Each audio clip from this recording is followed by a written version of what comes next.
बात बताइए कि राम मंदिर का निर्माण हुआ, अच्छी बात है, होना ही चाहिए था। जिसके लिए इतने लोगों ने अपनी जान की बाजी लगाई, कितने के खून गए, कितनों को मारा गया, बहुत कुछ हुआ। और कम से कम तकरीबन मेरे जानकारी के हिसाब से युगों के साल लगे कि वो राम मंदिर हुआ। लेकिन जब हमारे जो शंकराचार्य थे उन्होंने एक बात कही थी कि ये वक्त नहीं है राम मंदिर के उद्गम। जगत गुरु शंकराचार्य सभी श्रेष्ठ संतों में होते हैं और इनका साक्षात शंकर का स्वरूप होता है।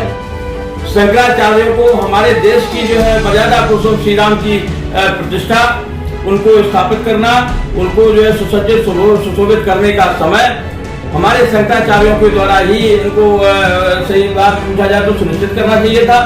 और दूसरा चीज ये भी है, ये थोड़ा इनके कहीं रहा होगा कि भाई हम अपने चुनाव को पहले कर दें, तो एक हमारे मतलब मर्यादा पुरुषोत्तम श्री राम की प्रतिष्ठा अधूरी मतलब जो निर्माण पर नहीं करना चाहिए थी।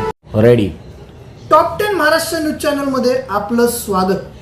2024 महाराष्ट्राच्या विधानसभेची निवडणूक जवळ आलेली आहे। प्रत्येक पक्ष वसई विरारमधील जे स्थानिक पक्ष आहेत त्यांना त्यांचा पराभव करण्यासाठी प्रयत्न सुरू आहे। माझ्यासोबत यावेळेला एक नवीन पाहुणे आहेत। खरं तर ते संत आहेत आणि 10 ऑगस्ट रोजी उत्तर भारतीय संमेलन वसई तालुक्याचा होणार आहे आणि हा कार्यक्रम नालासोपारा पूर्व मोरेगाव या ठिकाणी होणार आहे। आपण जर पाहिलं तर नालासोपारा 132 मतदारसंघामध्ये उत्तर भारतीयांची मतं निर्णायक ठरणार आहे। उत्तर भारतीय ज्या पक्षाला मतदान करणार आहे त्या पक्षाचा विजय होणार। आपल्यासोबत या सगळ्या चर्चेला उपस्थित आहेत एक संत, एक ऋषी जे हिंदू धर्माचे राष्ट्रीय कट्टरपंथी म्हणून ओळखले जातात, त्याचबरोबर एक सच्चे सनातनी म्हणून भविष्यवाणी करणारे वक्ते म्हणून त्यांची ओळख आहे। ओम हरीश नीनावली जहागीर सरकार ब्रह्म ऋषी राजगुरु श्री हरिहर मणिलालजी महाराज बुद्धलखेड इथून ते आलेले आहेत। महाराज जी, टॉप 10 महाराष्ट्र न्यूज चैनल में आपका स्वागत और उसी बराबर वसई विरार में भी आपका स्वागत। जो कार्यक्रम होने जा रहा है 10 तारीख को, उस कार्यक्रम के प्रमुख अतिथि है, क्या कहना चाहेंगे? बस पहले तो मैं गुरु गणेश की वंदना करता हूँ किसी कार्य को शुभारंभ करने से पहले। तो श्री गणपत गणेश की कृपा से विघ्न विनायक हमारे जो है यहाँ मुंबई के इस धरती पर इतने सिद्ध विनायक के नाम से जो जाने जाते हैं, जिनके लिए दुनिया आकर के खोपड़ी नतमस्तक होती है और मैं भी मत्था टेक करके नतमस्तक होता हूँ यहाँ आकर के। सर्वप्रथम यहाँ मुंबई आने के बाद में मुझे जो है सिद्ध विनायक के दर्शन कराए गए, है ना। कहते हैं कि विघ्न हरण मंगल करण श्री गणपति महाराज, प्रथम निमंत्रण है आपको। रिद्धि सिद्धि तुष्टि पुष्टि शुभ लाभ, भाई कार्तिकेय, माता पार्वती, श्री शंकर मतलब पिता शंकर, श्री लक्ष्मी जी सहित सम्मान साधारण आमंत्रण आपको आकर के मेरे कार्य को सिद्ध और सफल बनाए निर्विघ्न होकर के। तो इसी के बाद बात को आगे बढ़ाएंगे गुरुदेव की कृपा से। गुरुदेव हमारे देवराहा बाबा जो देश के नामचीन संतों में और दुनिया में जिनका नाम था, और उनकी बड़ी कृपा मेरे ऊपर है, बड़ा आशीर्वाद है। आगे आपकी जो यहाँ की जो मतलब जो प्रश्नवाणी है तो उस पर मैं कहना चाहूँगा, यहाँ मुझे जो है क्या नाम बोलते हैं डॉक्टर ओम प्रकाश दुबे स्टेट के द्वारा मुझे ससम्मान जो है बुलाया गया है और मैं आकर के इस कार्यक्रम का जो है मुख्य अतिथि बना करके मुझे जो है उस मंच का उद्घाटन करना या पूजन करके शुभारंभ कराना, ये मेरे लिए मतलब वो किया गया है आह्वान। अच्छा, इसी के बाद चलते हुए जो कार्यक्रम इनका है वो आपका जो है क्या नाम बोलते दिनांक 10/8/2024 को आयोजित कार्यक्रम स्थल मोरेगांव नालासोपारा पूर्व में उत्तर भारतीय संवाद सम्मेलन का आयोजन किया गया है। आयोजित कार्यक्रम में गणमान्य लोग सांसद श्रीकांत शिंदे जी जो यहाँ के मुख्यमंत्री हैं, उनके बेटे भी हैं, पहला। दूसरा, प्रमुख वक्ता संजय निरुपम जी। तीसरा, आयोजक हैं जो हमारे नवीन दुबे जी हैं, और नवीन दुबे जी हमारे बहुत प्रिय भी हैं। और ये दुबे स्टेट परिवार हमारा आज से नहीं दशकों से बहुत प्रिय है, बहुत ही हमारा अनन्य है, विश्वसनीय है, और इसके आशीर्वाद देने के लिए मैं कहीं से भी मतलब बुलाया जाता हूँ, आता हूँ, और मतलब जो है हर पल मेरे दिल और दिमाग में रहता है ये परिवार। मैं यही चाहूंगा आपके चैनल के माध्यम से ऐसे परिवार हमारे जो है फलते फूलते रहें और कार्यक्रम की शोभा बढ़ाते हुए हमारे इस चोले की मर्यादा प्रभु हनुमान जी ने जो हमें सौंपी है उसको देखते हुए इस कार्यक्रम को सिद्ध और सफल बनाएं। मेरी यही कामना है और ये सब सिद्ध सफल करके अपने को आगे बढ़ाएं, है ना। देश से जनहित का कार्य करें, देश हित पर काम करें, जनहित पर काम करें, दीन दुखी असहाय गरीबों बेसहारों की मदद करें, देश की बात को रखें, देशद्रोहियों से दूर रहें, देशद्रोही की बात को सुनने से अलग हटें। मेरा एक मिशन है, मुझे जो देशद्रोही नहीं भाता है, देशद्रोही धर्म विरोधी ये नहीं हमारा है। भारत माँ के वीर सपूतों ये भारत देश हमारा है। देश से जनहित का जो कार्य करेगा वही देश दिलों पर राज करेगा, ठीक है। सनातन की बात आती है, जैसे आपने कहा सनातन की बात आती है, आपके चैनल के माध्यम से मैं दुनिया को बताना चाहता हूं, सनातन हमारी वो शक्ति है, सर्व शक्ति समावेश शिव ही साक्षात शिव ही है।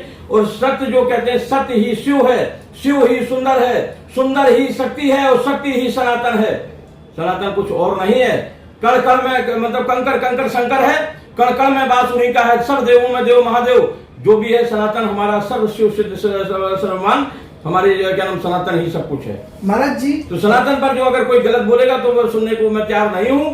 और अगर कभी कोई ऐसा वाक्य बात भी आ जाती है तो आनंद फानंद जो सब कुछ छोड़ करके मैं तैयार हूं आगे बढ़ने के लिए। और सभी अपने युवाओं को मैं आग्रह करता हूं, युवाओं को आगाह करता हूं कि युवा जवान हमारे इस बात पर जो मजबूत हो नहीं एक दिन ऐसा आ जाएगा घर भीतर निकाल करके तुम लोग वो किए जाओगे। अभी सशक्त हो, मजबूत हो और अपने सनातन की बात, अपने देश की रक्षा की बात, धर्म रक्षा की बात करने में कहीं चूके नहीं। जैसे कि यहाँ जहां देखा जाता है वहां हिंदू ही टारगेट क्यों किया जाता है हमारा। मैं हिंदू हूं, मैं क्या हूं, मैं हिंदू हूं, हिंदुस्तानी हूं, हिंदू हूं, हिंदुस्तानी हूं और मैं देशभक्ति का जज्बा रखता हूं। इसी के मतलब विशेष वो देखते हुए अपने निनावी जागीर स्थान पर, मेरा नाम निनावी जागीर सरकार के नाम से जाना जाता है, बुंदेलखंड जालौन में आता है। मेरा परिवार भी आज की तारीख में 50 आदमी से बड़ा परिवार है। सच्चाई है मैं भी 7 भाई हूं। ब्राह्मण कुल में जन्म है मेरा, ब्राह्मण कुल में जन्म है। ये बार बार मैं बताना चाहूंगा लोगों, लोग भटक जाते हैं कभी कभी कि महाराज जी पगड़ी लगाते हैं तो पंजाबी क्या हमारा दूसरा नहीं है। पहले तो दूसरा चीज तो ये है कि वो भी हमारा है, आप भी हमारे हैं, सभी हमारे हैं और सभी के हम हैं। लेकिन जो जन्म हमारा प्रभु ने दिया है वो एक ब्राह्मण कुल के परिवार में दिया है। और 28 गांव का क्षेत्र में हमारा जो क्षेत्र आता है स्थान, उस सभी जो है बहुत अच्छे से जानते हैं और पूरा जिले में चर्चा रहता है, देश में चर्चा रहता है। 7 भाइयों के बीच में मेरा जन्म है। खास करके आपकी जो चर्चा हुई थी राम सेतु के नाम पे हुई थी, क्योंकि जिस वक्त राम सेतु के बारे में चर्चा हो रही थी तो कोई संत आगे नहीं आए थे, आप आगे आए थे, उसके पीछे क्या राज है? उसके पीछे विशेष बात क्या है कि 90 के दशक में जब आपका राम मंदिर वाला मामला आया तो राम मंदिर पर भी मैंने जो है क्या मौके पर रह करके जो भी प्रभु श्री राम की कृपा थी, हमारे पैर में गोली भी लगी थी, लाठी डंडे भी खाए थे और खिलाए भी थे, जो भी रहा। लेकिन एक ही जो कार सेवकों को मारा था उसमें से आप भी एक थे। मैं भी था। और दूसरा चीज उसके साथ रहने के साथ साथ मेरी एक ही वाणी आज तक चली आ रही थी। जब 22 जनवरी तक जब प्रतिष्ठा हुई प्रभु श्री राम की और अयोध्या में सुशोभित हुए, सुसज्जित हुए, उस समय तक एक ही था कि राम मंदिर बनाएंगे, लाठी डंडे गोली भाला फरसा सब कुछ खाएंगे लेकिन मंदिर यही बनाएंगे।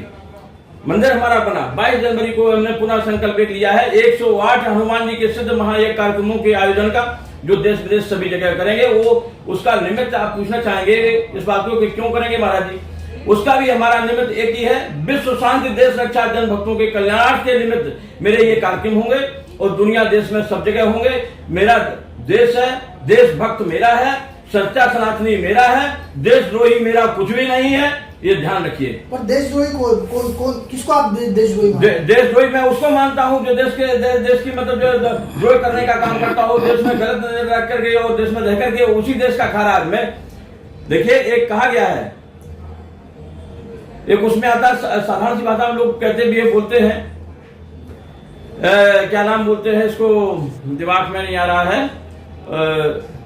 जिस देश जाति धर्म में जन्म लिया बलिदान उसी पर हो जावे, है ना। जिस देश जाति धर्म में जन्म लिया बलिदान उसी पर हो जावे। तो कम से कम जिसकी खाते हैं हम उसकी बजाना तो भी चाहिए। हमारी धरती है, भारत माता की धरती है, भारत माता हमारी यहाँ की श्रेष्ठ है और ये हमारा भारत सोने की चिड़िया थी, है और रहेगी।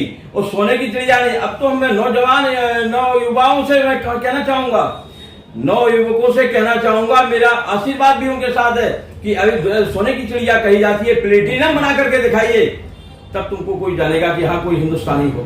महाराज जी 2014 में आपने भविष्यवाणी की थी कि देश के प्रधानमंत्री नरेंद्र मोदी जी बनेंगे। 19 को आपने भविष्यवाणी की थी, आपने 23 में भी 24 की भविष्यवाणी की थी।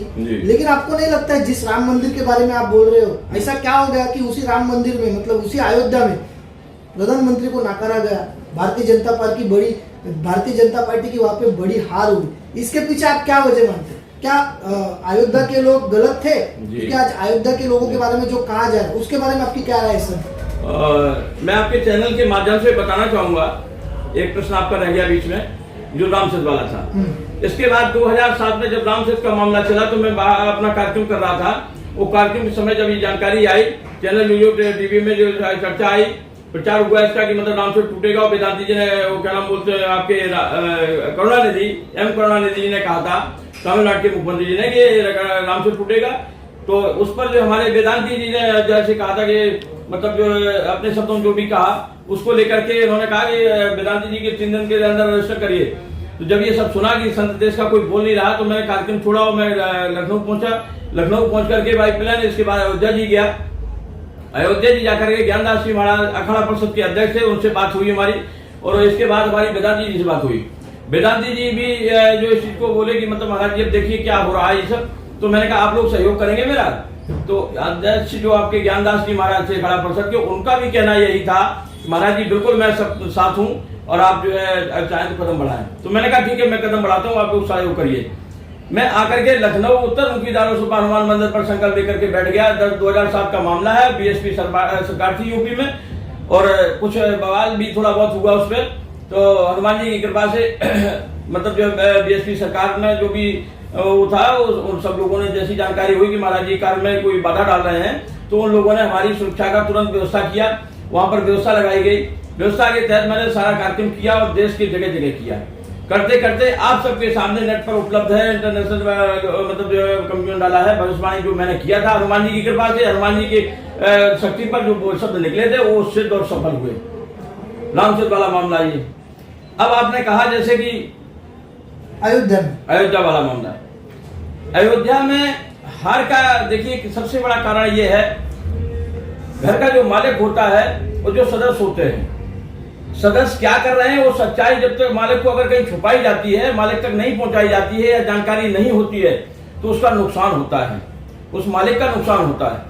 वहां की हकीकत ये रही कि देखिए जो वहां पर सुंदरीकरण हुआ, जो चौड़ीकरण हुआ, जो भी व्यवस्था सरकार ने की, घरों का मामला एक तो आया कि जिनको लोगों को बेघर होना पड़ा तो उनको मुआवजा मिलना चाहिए था। जो सच्चाई है देखिए, मैं जो कहूंगा सच कहूंगा और जो नहीं समझ में आएगा मैं नहीं बोलूंगा। वहां की सच्चाई यह है कि वहां के लोगों को मुआवजा नहीं दिया गया। वो अगर उस समय मुआवजा दिया गया होता, उस पर नजर की गई होती, तो ऐसा नहीं था कि इनके साथ नुकसान की बात आती। समझ रहे ना? और भी कुछ संतों के साथ भी मतलब जो कुछ संतों की जमीन भी उसमें दरदर हुई, तो उसमें भी जो है कुछ चर्चा आई, लेकिन उनका ठीक है जैसा जो भी है। समस्या इस बात की है कि अयोध्या में हो या केदारनाथ में हो, जनता तो साथ तब देती है जब जनता का साथ तुम देते हो। तो आप ये मानते हो ना कहीं ना कहीं तो गलत हुआ है? नहीं, वो तो मैं मानता हूँ, क्यों नहीं मानूंगा, बिल्कुल मानूंगा मैं उसको गलत है। हाँ ये गलत रहा, ये चीज की उन्होंने गंभीरता से नहीं, सरकार को जानकारी नहीं दी गई। योगी जी को ये जानकारी मतलब होना चाहिए थी कि मतलब जो वहां पे क्या चल रहा है क्या नहीं चल रहा है। तो वहां के स्थानीय जो लोग होते हैं, स्थानीय विधायक सांसद होते हैं, उनकी जिम्मेदारी बनती है कि पार्टी के हित में काम जा रहा है या नुकसान में जा रहा है। आप जैसे कितने संतों ने वहां के लोगों ने क्यों नहीं किया? क्या 19 मंत्री ये हारे हैं और अन्य जो लोग विधायक हारे, तो क्या ये इसमें मोदी की जिम्मेदारी है? मोदी थोड़ी क्या वहां नगर में देखने आएंगे? लेकिन गुरुजी वहां के विधायक और सांसद, वहां के सदस्यों की जानकारी जिम्मेदारी है कि यहाँ पर ये स्थिति है। आप जैसे कितने ऋषियों ने ऐसा कहा कि अगर ये चीज को सुधारा नहीं गया तो 2027 का जो चुनाव है यूपी, वो बीजेपी के लिए भारी पड़ने वाला है। क्योंकि कहीं ना कहीं हम अगर देखने में, खुद वाराणसी गया था, वाराणसी जाके वाराणसी का मैंने पूरा जायजा किया था, लेकिन उस वक्त मुझे ऐसा नहीं लगा कि जो व्यवस्था दिखाई गई वो है। ऐसा है 2027 की बात अगर करेंगे तो 2027 की बात अभी थोड़ा वक्त है, और वक्त के साथ में मैं वक्त आने पर वो भी भविष्यवाणी करूंगा। मैं कभी कोई लेकिन शब्द आपको नहीं अपने लगता तरफ से कि नहीं करता। इसमें कुछ जो changes प्रभु होना मुझे चाहिए? देता है, मैं जो पाता हूँ प्रभु के द्वारा वही बोलता हूँ। अच्छा, रही बात यह कि जो वक्त आएगा तो मैं उस समय उस चीज को भी बोलूंगा 2027 यूपी क्या होगा। समस्या इस बात की, आज मैं अगर बोले दे रहा हूं आपके चैनल के माध्यम से, तो क्या मेरी सुरक्षा की कोई गारंटी लेगा? कोई भी सुरक्षा की गारंटी ले? मैं आज भविष्यवाणी करता हूं 2027 की, अगर कोई हो तो वो कर दे, नहीं मैं करता हूं। लेकिन समस्या बहुत सारी चीजें होती है ना, तो वो भी सब देखना है, और हमको जो देश से जनहित भी देखना है। क्या होगा उस समय पर मैं बता दूंगा कि हाँ ये होगा यूपी में, मैं समय पर बता दूंगा उसको। रही बात, आपने कहा कि मतलब केंद्र सरकार के लिए जो भी भाषण, तो देखिए 2014 में भविष्यवाणी किया था, जैसे आपने कहा, तो आपके सामने है, प्रत्यक्ष को प्रमाण की जरूरत नहीं होती है। 2019 में किया, वो भी आपके सामने है, प्रत्यक्ष को प्रमाण की जरूरत नहीं है। 2024 3 मार्च 2024 को जो है क्या नाम बोलते हैं, मैंने लखनऊ में 108 दिवसीय कार्यक्रम का आयोजन किया। जिस कार्यक्रम का जो 108 दिवसीय कार्यक्रम के आयोजन में हनुमान जी के सिद्ध मंत्रों का यज्ञ, जाप, महामृत्युंजय, रुद्राभिषेक और माँ भगवती के पाठ का जाप, मतलब इस तरह से शिव पुराण, भागवत कथा पुराण, इस तरह चलते चलते 18 जून को समापन हुआ भंडारे के साथ, और बीच में 5 बार भंडारे किए गए हमारे 108 दिवसीय कार्यक्रम के दौरान। उसमें 8 मार्च 2024 दिन शुक्रवार शिवरात्रि महापर्व के शुभ अवसर पर मैंने उस कार्यक्रम का जो है क्या नाम बोलते चलते, जब हमारे पास आपके मीडिया बंधु लोग आए और उन्होंने चर्चा किया, तो उस चर्चा में मैंने इतना ही बोला था कि देखिए, मैंने बोला है 14 भी बोला, 19 भी बोला और 24 भी बोलूंगा। तो आप लोग नहीं मानते, मैं बोल रहा हूं, सुनिए। मैंने कहा देखिए, आने वाला समय 2024 का, देश की सरकार वापसी हो रही है, दुनिया की कोई ताकत रोक नहीं सकती है। लेकिन अब लेकिन लगाया तो लेकिन पे आप लोग प्रश्न कर देते हैं कि महाराज जी आपने लेकिन कैसे? तो लेकिन का कारण मैं बताता हूं। लेकिन का कारण यह था कि लेकिन में देश की विकास की गति को तेज करने के लिए हमारे विपक्षी दलों का मजबूत होना अति आवश्यक है। देश की विकास की गति जो होती है वो विपक्षी के दम पर होती है, बात समझ रहे हैं? तो विपक्ष मजबूत हुआ, विपक्ष का भी तो मजबूत होना जरूरी है। क्यों? वो भी तो हमारा भाई है। भाई, हम धर्म का एक बड़ा भाई माना जाता है। जो संत मार्ग है, धर्म मार्ग है, ये बड़ा होता है। उसका दूसरा स्थान जो राजनीति होता है, तो वो भी तो हमारा भक्त भाई है, हमारा मतलब देश का रहने वाला है, तो वो भी तो हमारा होगा। लेकिन महाराज जी, सबकी बात करेंगे ना। आप एक संत है, बड़े आप पारंगत है, हर विद्या से आप पारंगत है। मुझे एक बात बताइए कि राम मंदिर का निर्माण हुआ, अच्छी बात है, होना ही चाहिए था, जिसके लिए इतने लोगों ने अपनी जान की बाजी लगाई, कितने के खून गए, कितनों को मारा गया, बहुत कुछ हुआ, और कम से कम तकरीबन मेरे जानकारी के हिसाब से युगों के साल लगे कि वो राम मंदिर हुआ। लेकिन जब अब हमारे जो शंकराचार्य थे, उन्होंने एक बात कही थी कि ये वक्त नहीं है राम मंदिर के उद्घाटन का, तो थोड़ा रुक कर उद्घाटन कीजिएगा, क्योंकि वो मंदिर का पुनर्निर्माण हुआ नहीं था। तो इस विषय पे आपका क्या मत है? क्या कहीं ना कहीं ये चूक हुई है? भारतीय जनता पार्टी ने घाई की है इस सब चीजों में? इसमें देखिए, इतना ही मैं कहना चाहूंगा, हमारे इस धरती के जगत गुरु शंकराचार्य सभी श्रेष्ठ संतों में होते हैं, और इनका साक्षात शंकर का स्वरूप होता है। शंकराचार्यों को हमारे देश की जो है मर्यादा पुरुषोत्तम श्री राम की प्रतिष्ठा, उनको स्थापित करना, उनको जो है सुसज्जित सुशोभित करने का समय हमारे शंकराचार्यों के द्वारा ही इनको सही बात पूछा जाए तो सुनिश्चित करना चाहिए था। और दूसरा चीज ये भी है कि ये थोड़ा इनके कहीं रहा होगा कि भाई हम अपने चुनाव को पहले कर दें, तो एक हमारे मतलब मर्यादा पुरुषोत्तम श्री राम की प्रतिष्ठा अधूरी मतलब जो निर्माण पर नहीं करना चाहिए थी। ये हमारे पुराणों के थोड़ा विपरीत है जो बात है। अब उसका फायदा देखिए, जगत गुरु शंकराचार्य हमारे जब नाराज होंगे, तुम उनकी बात नहीं मानोगे, तो फिर मतलब क्या रह जाएगा, महत्व क्या रह जाएगा? संत तो मैं भी हूँ, मैं कह दूं ऐसा कर दूं, तो ऐसे थोड़ी ना होता है। उस भाई श्रेष्ठ संत हमारे जो शंकराचार्य माने जाते हैं, ठीक है, मैंने मान लिया मैं ब्राह्मण कुल में जन्म है मेरा, और मैं ब्रह्म ऋषि हूँ, ब्राह्मण ऋषि हूँ, ऋषि महर्षि परंपरा है मेरी, ऋषि महर्षियों का स्थान श्रेष्ठ मानते हैं सभी, और वेद पुराण भी हमारे करते हैं। लेकिन जगत गुरु शंकराचार्य जो होते हैं वो श्रेष्ठ हैं, और रहे थे और हैं और रहेंगे। उनकी बिना अनुमति के ऐसा कार्य करना थोड़ा हमारे समझ से तो उचित नहीं लगा। बाद बाकी अब जो हो गया वो तो हो ही गया है, राम जी विराजमान हो गए हैं, सब कुछ अच्छा है। और आगे उसके लिए कोई कटाक्ष व्यंग करना अब उचित नहीं लगता है ना, ये चीज है। धन्यवाद महाराज जी। तर हे होते हरिहर मणिलालजी महाराज, मणिनजी महाराज। खरं तर उत्तर प्रदेश मधून ते आलेले आहेत। महाराज जी, आपने हमारे कार्यक्रम में हिस्सा लिया, इसके लिए आपका बहुत बहुत धन्यवाद और आपको प्रणाम भी, क्योंकि आप एक संत है आणि खऱ्या अर्थाने आपण त्यांच्याशी चर्चा केलेली आहे। आणि 10 ऑगस्ट रोजी उत्तर भारतीय संमेलन होणार आहे। खरं जर आपण जर पाहिलं तर 132 नालासोपारा मतदारसंघ आहे। या मतदारसंघामध्ये आता सर्वच पक्ष आपलं नशीब आजमावण्याचा प्रयत्न करतात। आता हे पाहण्यासारखं ठरेल की या सगळ्या गोष्टींनंतर उत्तर भारतीय मतदार कोणाकडे वळते। आपल्याला या सर्व विषयी काय वाटतं, कमेंटच्या माध्यमातून आपली प्रतिक्रिया आम्हाला नक्कीच कळवा। चॅनलवर जर नवीन असाल तर कृपया करून टॉप 10 महाराष्ट्र न्यूज चॅनलला लाईक, सबस्क्राईब आणि शेअर करायला विसरू नका। Top 10 Maharashtra news Vasai.